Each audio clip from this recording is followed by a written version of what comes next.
প্রতিবেশীর জমি দখল করা। আপনাদের এলাকায় ক্ষেতের যে সীমানা এটাকে কি বলে? বাতর। হ্যাঁ, বাতর। আচ্ছা, ক্ষেতের বাতর কাটার মহামনীষী সমাজে আছে কিনা? আছে? এই যুবক, আওয়াজ দাও, জোরে বলো, আছে? এই কাজগুলো কারা করে? না না, এই কাজগুলো করে এমন এমন মুরব্বী চাচারা যার কোমর পর্যন্ত কবরে গেছে গা। আমার জীবনে কোন যুবক রে লেংটি দিয়ে ক্ষেতের বাতর কাটতে আমি দেখছি না। বুইরা চাচা ছাড়া। চাচার কলিজা এমন নষ্ট হয়েছে, এইটা বুঝছে যে আমি লেংটি দিয়া ক্ষেতের আইল কাটা লাগবো, বাতর কাটা লাগবো। বাতর কাটটা 2-3-4 হাত কাটতে আমার ক্ষমতা, আমার দলবল শক্ত, লাঠি সোটা বেশি, আমার আটকায় কে? ঠিক না? ঠিক মতো প্রতিদিন একদম নিয়ম করে কোনো কাজ না থাকলেও এমন সমাজে এমন কিছু বদমাইশ লোক আছে, আপনার লেংটি দিয়া প্রতিদিন আপনি দেখবেন কোদাল দিয়া ক্ষেতের বাতর কাটতেছে। ক্ষেতের বাতর কাটতে 8টা-10টা বাঁকা বানায়া মসজিদের প্রথম কাতারে গিয়া কয়, কাতা সোজা করো।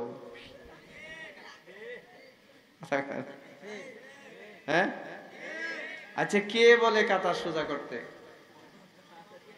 যার দিল নষ্ট, যার দিল হাজার বাঁকা। ক্ষেতের বাতর কাটতে কাটতে আঁকা বাঁকা বানায় লাইছে সব। এক একটা ক্ষেতের বাতর যেখানে 2 হাত 3 হাত রাস্তা ছিল, এটাতে এখন একটা মানুষ হাঁটতে যেতে পারে না, এমন কাটা কাটছে। ঠিকের আওয়াজে মনে হয় যে এই রোগীর সংখ্যাও বেশি, ঠিক না? এই রোগীর সংখ্যাটাও বেশি। আপনি গিয়ে মসজিদে প্রথম কাতারে বলেন কাতার সোজা করতে, আপনি বলেন কাতার সোজা করতে, একটু শরমও লাগে না? একটু লজ্জাও লাগে না? যা আরেকটা মানুষের হক নষ্ট করে ফেলেছেন আপনি, বান্দার হক নষ্ট করে ফেলেছেন।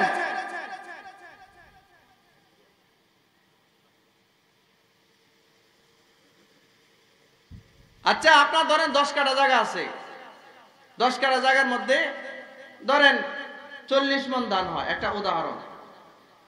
10 কাঠা জায়গায় 40 মণ ধান আপনার জন্য হালাল না হারাম? হালাল। বলেন হালাল না হারাম? হালাল। এখন আপনি জোর জবরদস্তি করে 2 হাত 1 হাত করে কাটতে কাটতে একটু ভিতরে নিয়েছেন, নে এখান থেকে সব মিলে 1-2 মণ ধান আসে, আর এই 1-2 মণ ধান এই 40 মণের সাথে মিশছে, তো এটা কি হয়েছে? জোরে বলেন, এটা কি হয়েছে? এটা হারাম হয়েছে, হারাম। তা আপনি কত বড় বুদ্ধির ছালা আপনার মাথার মধ্যে ঢুকছে যে আপনার 40 মণ হারাম হালাল ধানকে 2 মণ ঢুকায়া হারাম, পুরাটারে হারাম বানাইছে।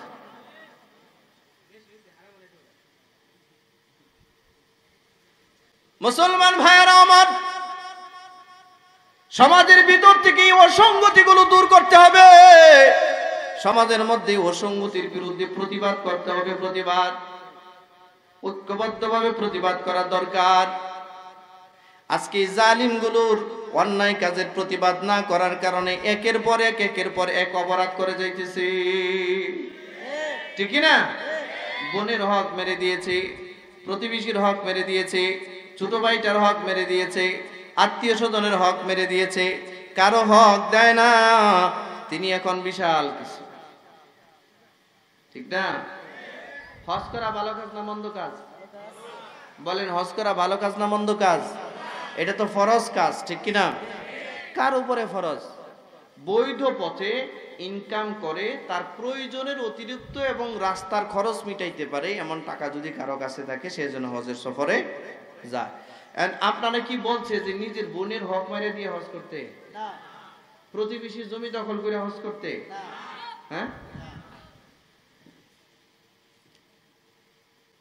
বোনগুলোর বিয়ে দেওয়ার পরে 2-4 বছর পরে আর এদের সাথে কোনো সম্পর্ক, আর বাড়িতে আসলেও সুন্দর করে কথা, ওই যে বউ একটা আনছে মাশাআল্লাহ করতে বিয়ে করে,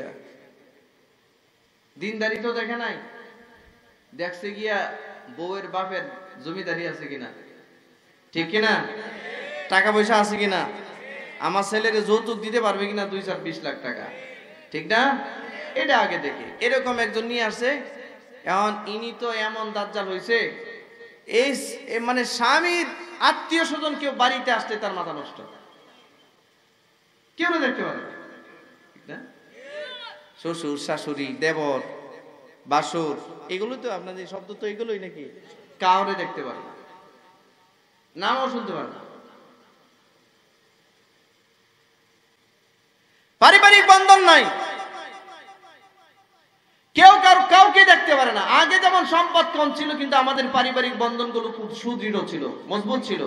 এখন সম্পদ বাড়ছে, প্রতিহিংসা বাড়ছে, ঠিক কিনা, বাড়ছে না?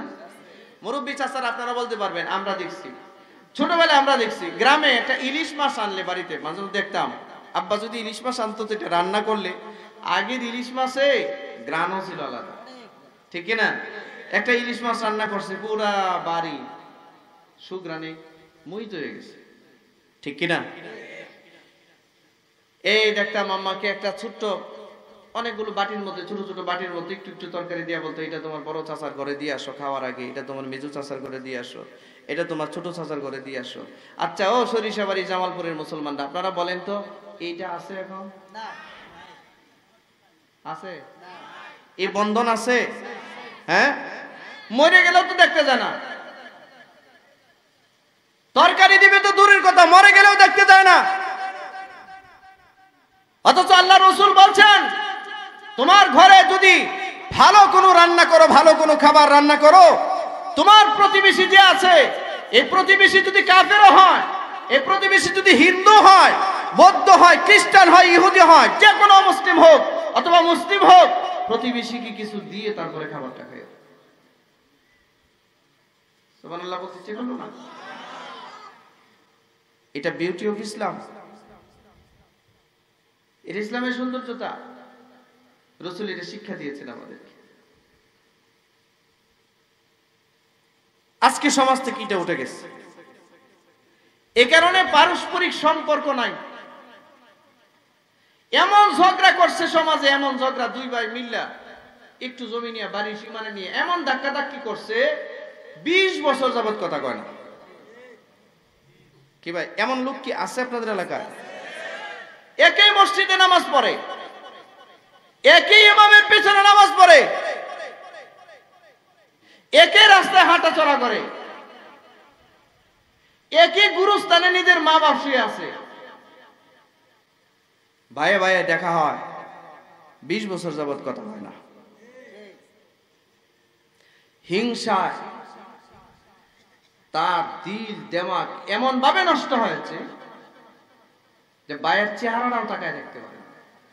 সে মনে করে নামাজ পড়া ইবাদত, ভাইয়ের সাথে সম্পর্ক রাখা, বোনের সাথে সম্পর্ক রাখা ইবাদত না। অথচ আল্লাহ রাসূল বলেছেন, লা ইয়াদখুলুল জান্নাতা কাতি', লা ইয়াদখুলুল জান্নাতা কাতি', যেই ব্যক্তি আত্মীয়তার বন্ধন ছিন্ন করে দেয়, এই লোক জান্নাতে প্রবেশ করতে পারবে না। রাসূল বলেছেন, এই লোক জান্নাতে প্রবেশ করতে পারবে না। জোরে বলেন নাউজুবিল্লাহ। অথচ 20 বছর যাবত ভাইয়ের সাথে ভাই কথা বলে না, এক মসজিদে নামাজ পড়ে, নামাজ পড়া ইবাদত মনে করে, কিন্তু ভাইয়ে ভাইয়ে যে সুসম্পর্ক রাখতে হবে এটা ইবাদত মনে করে না। রক্তের সম্পর্ক ছিন্ন করে দিচ্ছে। আর রাসূল বলেছেন যে রক্তের সম্পর্ক ছিন্ন করে দিয়ে সে জান্নাতে ঢুকতে পারবে না, হাজারো নামাজি হইলেও পারবে না।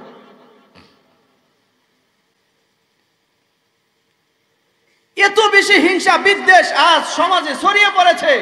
পাশের কোনো প্রতিবেশী ছেলে মেয়ে এগুলো যদি ভালো থাকে, ভালো পড়াশোনা করে, বা বিদেশ বাড়িতে আছে, বা চাকরি বাকরি ব্যবসা বাণিজ্য করতেছে, উন্নতি হচ্ছে, ওই বুইরা চাচার সুখ নাই। ওই বুইরা চাচা সময় খালি এই মুড়ের মধ্যে বসে, ওই দোকানে বসে, মসজিদের কোনার মধ্যে বসে খালি গিবত আর গিবত আর গিবত। ঠিক আছে কোনকে? আর মহিলা দুইটা এখানে বসলে তার শয়তান আসার দরকারই পড়ে না। পুরা গ্রামের এই মাথা থেকে ওই মাথা পর্যন্ত যত নিউজ আছে, যেটা বিবিসি সিএনএনও জানে না, এটা তার কাছে আছে, সব বলতেছে, দেদারসে বলতেছে। ঠিক না? অথচ আল্লাহ কি বলছেন, ওয়াইলুল লিকুল্লি হুমাযাতিল লুমাযাহ আল্লাযী জামা'a মালান ওয়া আদ্দাদা। আল্লাহ তাআলা বলেন, ওই ব্যক্তির জন্য দুর্ভোগ যে মানুষের সামনে পিছনে সমালোচনা করে, গীবত করে। গীবত, রাসূল বলেন আল গীবাতু আশাদ্দু মিনাজ জিনা, গীবত এটা জিনার চেয়েও বড় মারাত্মক গুনাহ, জিনার চেয়েও মারাত্মক গুনাহ। অথচ আমাদের সমাজে গীবত না করলে মানুষের ঘুম হয় না, ঠিক কি না? গীবত করাই লাগে। দোকানগুলো গীবতের আড্ডাখানা।